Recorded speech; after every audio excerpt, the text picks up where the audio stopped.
Today's video is brought to you by TacoRack.com, America's only taco cookware. Click the link below, TacoRack.com.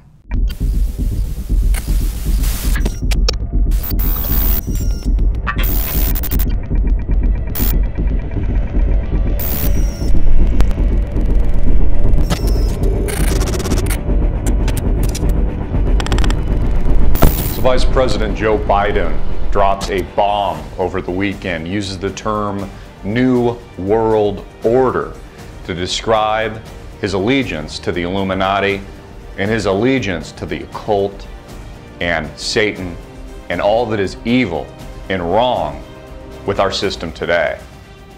The affirmative task we have now is to actually create a new world order.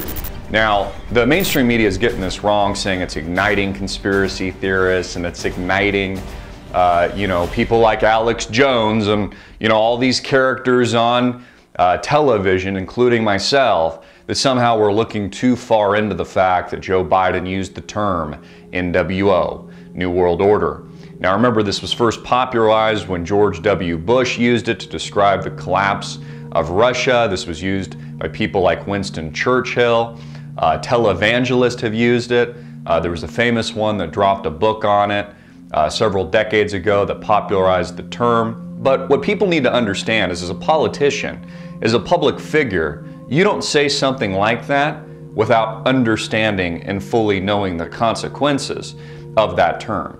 Now, keep in mind, the speech that Joe Biden was giving in Washington, D.C. was very lightly scripted. In fact, that was my first question. Was he reading a teleprompter? He wasn't. It was a very light script, and he was reading a document in front of him before he broke and used the term NWO, New World Order, during an import-export trade conference in Washington, D.C.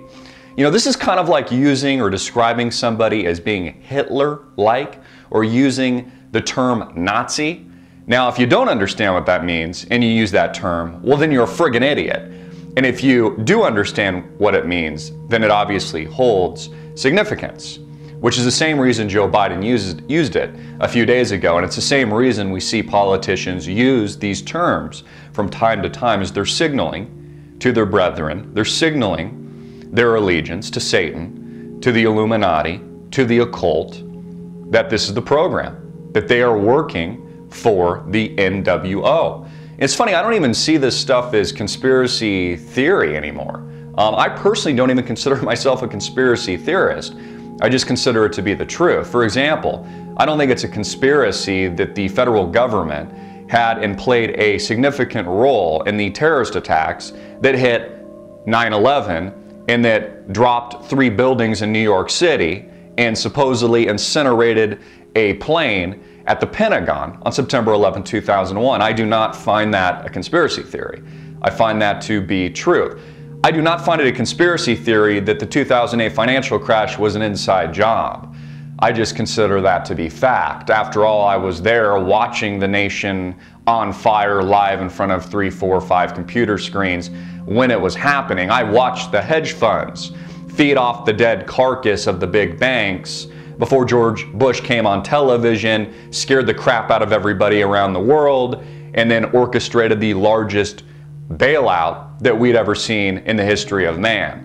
So that the big banks profited not just from the crash and by destroying capitalism and raping and pillaging the American public. That's not a conspiracy theory, in my opinion. That's just fact. And what also has me nervy, what also has me concerned, and I'm quite frankly a little bit pissed off right now, I'm a little bit tired of the rhetoric at this point, but I gotta bring it up because it's significant, is what we're getting out of North Korea and Kim Jong-un. Again, this isn't propaganda being pitched by North Korea. This is propaganda being pitched by the United States federal government and the CIA. The question is why? In my opinion, this is being used for a larger smoke screen. The attention is being pushed over to North Korea so that the American people ignore what's happening in the Middle East, what's happening in Syria, Iran, what's happening in Cyprus, and what's ultimately happening with the economic collapse here in the United States of America.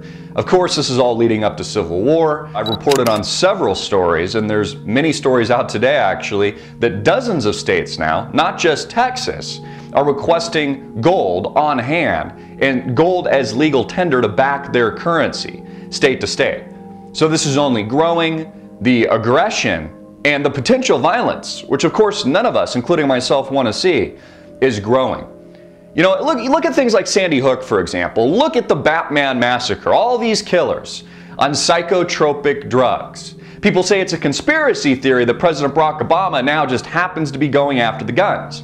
How is that a conspiracy theory? When these events happen and then the president on a dime decides to destroy the Second Amendment and be the largest anti-constitutional proponent in the history of the presidency.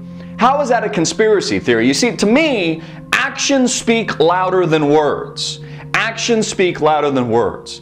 So when Vice President Joe Biden comes on camera, gives a speech in Washington, drops the term New World Order, NWO, it raises an eyebrow. When the President of the United States uses as a scapegoat Sandy Hook and these types of tragic events to shit all over the Second Amendment and destroy the U.S. Constitution, that is not some kind of crazy crackpot theory. It's not a conspiracy. It's just what's happening. Again, it's a fact. Actions speak louder than words. So very unnerving and very interesting seeing Joe Biden use that specific term.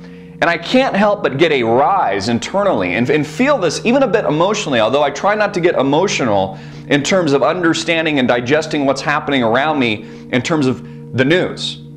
But I have this feeling, this perverse feeling in my gut that says something big is coming to the United States. Some kind of false flag terror seems likely in the not too distant future.